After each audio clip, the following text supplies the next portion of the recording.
શ્રી કૃષ્ણાય નમઃ. શ્રી ગોપીજન વલ્લભાય નમઃ. જય શ્રી કૃષ્ણ વૈષ્ણવો. સ્વાગત છે તમારું કેટી કોમરેડ ચેનલમાં. વૈષ્ણવો, આપણે નિત્ય નિયમના રોજે 16 ગ્રંથના પાઠ કરતા હોઈએ છીએ, પણ ઘણીવાર એવું થાય છે કે તેનો અર્થ શું હોય તે આપણને ખ્યાલ જ નથી હોતો. જો આપણે પાઠ કરતા હોય અને એ પાઠનો ગુજરાતી ભાવાર્થ આપણને ખબર હોય તો આપણને એ પાઠ કરવાનો વધારે આનંદ આવે છે, શ્રી ઠાકોરજીમાં વધારે પ્રીતિ થાય છે અને ભાવ જાગે છે. તો ચાલો એ ભાવ આપણો વધુને વધુ દ્રઢ થાય તેવા પ્રયત્નો કરીએ. આપણે આજે આ અલૌકિક સત્સંગમાં 16 ગ્રંથનો શ્રી કૃષ્ણાશય સ્ત્રોત્રનો સંસ્કૃત અને ગુજરાતી ભાવાર્થ જોઈશું. શ્રી મહાપ્રભુજીનું નામ સ્મરણ કરીને આજના આ અલૌકિક સત્સંગની શરૂઆત કરીએ. લાહોરના વિદ્વાન પંડિત બુલા મિશ્ર શ્રી મહાપ્રભુજીના શરણે આવ્યા ત્યારે શ્રી મહાપ્રભુજીએ તેમને નામ નિવેદન કરાવ્યું. પછી શ્રી કૃષ્ણાશ્રય ગ્રંથ રચી તેનો પાઠ કરાવ્યો. તેથી બુલા મિશ્રને શ્રી ઠાકોરજીની લીલાનો અનુભવ થવા લાગ્યો. બધા શાસ્ત્રો, પુરાણ, વેદના આશ્રયનું જ્ઞાન થઈ ગયું. શ્રી મહાપ્રભુજીએ કૃપા કરી એમને ફળરૂપ માનસી સેવાનું દાન કર્યું. મર્યાદા માર્ગીય ભક્તો પોતાના ઈષ્ટદેવના દર્શન કરતી વખતે પોતાના સુખ માટે પ્રાર્થના કરે છે. આપણે આવી પ્રાર્થના ન કરવી જોઈએ, પરંતુ આ ગ્રંથનો પ્રભુ સન્મુખ પાઠ કરવો જોઈએ. સ્વમાર્ગીય મંદિરમાં દર્શન કરવા જઈએ ત્યારે જો પ્રભુ સન્મુખ કીર્તન થતા હોય તો શાંતિથી મનમાં આ ગ્રંથનો પાઠ કરી શકાય.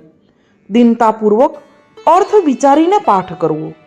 ખાસ કરીને રાજભોગ આરતી પછી દંડવત કરતા આ ગ્રંથનો પાઠ કરવો. સમયની અનુકૂળતા ન હોય તો ગમે તે સમયે પ્રભુની સન્મુખ પાઠ કરી શકાય. કોઈક વખત પ્રભુની સન્મુખ પાઠ કરવાનું ન બને તો મનથી ભાવના કરીને પણ પાઠ કરવો. પાઠ કરતા કરતા મન પ્રભુમાં જ જોડવું. કૃષ્ણાશ્રય ગ્રંથનો પહેલો શ્લોક છે: સર્વ માર્ગેષુ નષ્ટેષુ કલોચ ખલ ધર્મિણી પ્રાષંડ પ્રચુરે લોકે કૃષ્ણ એવ ગતિર્મમ. જેનો અર્થ છે કે ખલ ધર્મવાળા આ ઘોર કળયુગમાં ભગવાનની પ્રાપ્તિના સર્વે માર્ગો જેવા કે કર્મ, જ્ઞાન, ઉપાસના, ભક્તિ વગેરે રસ્તાઓ નષ્ટ થઈ ગયા છે. લોકોમાં પાખંડ ઘણો વધી ગયો છે. તેવા સમયમાં શ્રી કૃષ્ણ શરણ એ જ મારી ગતિ છે. અત્યારે ભગવત પ્રાપ્તિના સાધનો શુદ્ધ નથી એમ આ પહેલા શ્લોકમાં જણાવ્યું છે. બીજો શ્લોક છે: મલેચ્છા ક્રાંતેષુ દેશેષુ પાપેક નિલયેષુ ચ સત્ય પીડા વ્યગ્ર લોકેષુ કૃષ્ણ એવ ગતિર્મમ. જેનો ભાવાર્થ છે કે પવિત્ર દેશો પણ મલેચ્છ પુરુષોથી વીંટળાઈ ગયા છે ને કેવળ પાપના સ્થાનરૂપ બની ગયા છે. સારા પુરુષોને પીડા થતી જોઈને લોકોમાં ગભરાટ ઘણો વધી ગયો છે. એવા સમયે શ્રી કૃષ્ણ એ જ મારી ગતિ હો એવું આ બીજા શ્લોકમાં સમજાવ્યું છે. ત્રીજો શ્લોક છે: ગંગાદી તીર્થ વર્યેષુ દુષ્ટે રેવા વૃતોસ્વિહ તિરોહિતાર્ધિ દેવેશુ કૃષ્ણ એવ ગતિર્મમ. જેનો ભાવાર્થ છે ગંગાજી વગેરે ઉત્તમ તીર્થો પણ દુષ્ટ પુરુષોથી જ વીંટળાઈ ગયા છે. તેથી તેમનું આધિદૈવિક મૂર્તિમાન સ્વરૂપ તિરોધાન થઈ ગયું છે. માત્ર આધિ ભૌતિક જળનો પ્રવાહ વહે છે. આવા તીર્થો અમારો ઉદ્ધાર કરવાને સમર્થ નથી. તેવા સમયમાં શ્રી કૃષ્ણ એ જ મારી ગતિ છે અને શ્રી કૃષ્ણ એ જ મારું શરણ છે. આ ત્રીજા શ્લોકમાં દ્રવ્ય, અર્થ, પુરુષાર્થની પ્રાપ્તિ નષ્ટ થઈ છે તેવું જણાવ્યું છે. ચોથો શ્લોક છે: અહંકાર વિમુઢેષુ સત્સુ પાપાનું વર્તિષુ લાભ પૂજાર્થ યત્નેષુ કૃષ્ણ એવ ગતિર્મમ. જેનો ભાવાર્થ છે કે સારા પુરુષો પણ અહંકારમાં ઘણા જ મૂઢ બની ગયા છે અને મૂર્ખ બની ગયા છે. પાપી પુરુષોને અથવા પાપ માર્ગને અનુસરનારા થયા છે. પોતાને ધન વગેરેનો લાભ થાય, અગર માન, આબરૂ, પ્રતિષ્ઠા વધે, લોકોમાં પોતાની પૂજા થાય તેવા જ પ્રયત્નો કરી રહ્યા છે. તેથી આવા સત્પુરુષો પણ અમારો ઉદ્ધાર કરી શકે તેમ નથી. તેવા સમયમાં શ્રી કૃષ્ણ એ જ મારી ગતિ છે. એના પછીનો શ્લોક છે, અપ્રિજ્ઞાન નષ્ટેષુ મંત્રેષુ વ્રત યોગીષુ તિરોહિતાર્થ દેવેશુ કૃષ્ણ એવ ગતિર્મમ. જેનો ભાવાર્થ છે કે મંત્રોનું સારી રીતે જ્ઞાન ન હોવાથી અને તેમનું અનુષ્ઠાન પણ યોગના નિયમપૂર્વક નહીં થવાથી મંત્રોના અર્થ અને દેવતા તિરોધાન થઈ ગયા છે. આવા મંત્રથી ફળ મળી શકે તેમ નથી. તેવા સમયમાં શ્રી કૃષ્ણ એ જ મારી ગતિ છે. નાના વાદ વિનષ્ટેષુ સર્વ કર્મ વ્રતાદિષુ પ્રાસંડેક પ્રયત્નેષુ કૃષ્ણ એવ ગતિર્મમ. જેનો ભાવાર્થ છે કે અનેક પ્રકારના વેદથી વિરુદ્ધ વાદ વિવાદ થવાથી સર્વ કર્મો અને સર્વ વ્રતો નાશ પામ્યા છે. કેવળ પાખંડ માટે જ લોકો પ્રયત્ન કરી રહ્યા છે. આવા કર્મો અને વ્રતોથી કંઈ ફળ મળી શકે તેમ નથી. તેવા સમયમાં શ્રી કૃષ્ણ એ જ મારું શરણ હો. એના પછીનો શ્લોક છે, અજામિલાદિ દોષાણામ નાશકોનો ભવે સ્થિત જ્ઞાપિતાખિલ મહાત્મ્ય કૃષ્ણ એવ ગતિર્મમ. જેનો ભાવાર્થ છે કે અજામિલ વગેરે પાપીઓના દોષો પાપોનો નાશ કરનારા પ્રભુ છે. એ બાબત તો ભક્તોના અનુભવમાં આવેલી છે. એ દ્વારા અધમમાં અધમ જીવ હોય તો પણ પ્રભુ નામ લેવા માત્રથી જ પાપનો નાશ થાય છે અને તે કૃતાર્થ થાય છે. એવું પોતાનું સમગ્ર મહાત્મ્ય જણાવનારા એવા શ્રી કૃષ્ણ જ મારી ગતિ હો.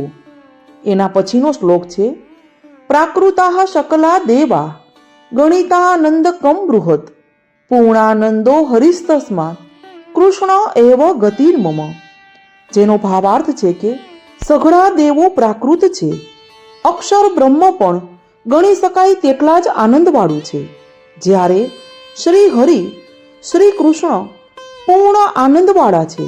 માટે શ્રી કૃષ્ણ મારી ગતિ હો. તૈત્તરીય ઉપનિષદમાં આનંદની ગણતરી આ પ્રમાણે કરી છે. આનંદ કોને કહ્યો છે તે જોઈએ.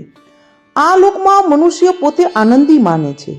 ગરીબ કરતાં ધનવાન વધારે આનંદી હોય છે અને ધનવાન કરતાં રાજા વધુ આનંદી હોય છે. આખી પૃથ્વી દ્રવ્યથી ભરેલી હોય તેવું રાજ્ય, યુવાવસ્થા હોય, કુટુંબ વગેરેથી પૂર્ણ હોય તેવા એક મહાન ચક્રવર્તી મહારાજાને જે આનંદ થાય તે એક આનંદ એવી ગણતરી કરે છે. એવા આનંદને શાસ્ત્રોમાં વિષયાનંદ કહેવામાં આવે છે. એવા 10 ચક્રવર્તી મહારાજા ભેગા થાય અને તેમનો એકંદર આનંદ થાય તેની બરાબર એક ગંધર્વનો આનંદ છે.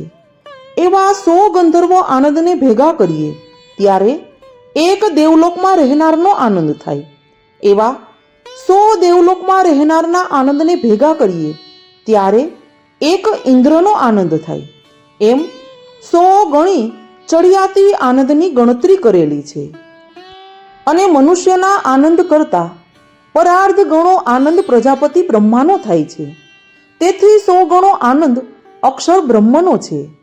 આ પ્રમાણે છેવટે અક્ષર બ્રહ્મના આનંદને બ્રહ્માનંદ કહે છે.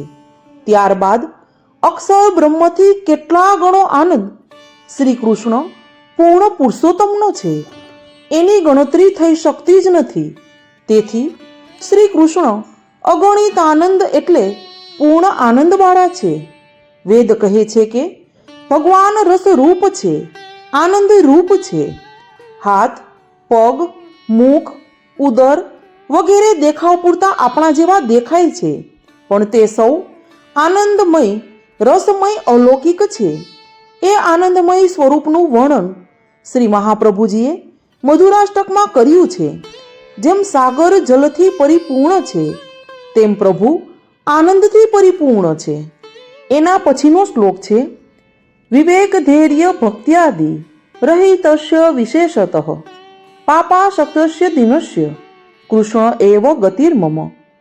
જેનો ભાવાર્થ છે કે વિવેક, ધૈર્ય અને ભક્તિ વગેરેથી રહિત એટલે કે જે મારામાં નથી અને વિશેષ કરીને પણ હું પાપોમાં આસક્તિવાળો દીન એવો, છતાંય તેના શ્રી કૃષ્ણ એ જ શરણ ગતિ છે. આ વિવેક, ધૈર્ય, ભક્તિ અને આશ્રયનું વર્ણન શ્રી મહાપ્રભુજીએ વિવેક ધૈર્યાશ્રય ગ્રંથમાં કરેલું છે.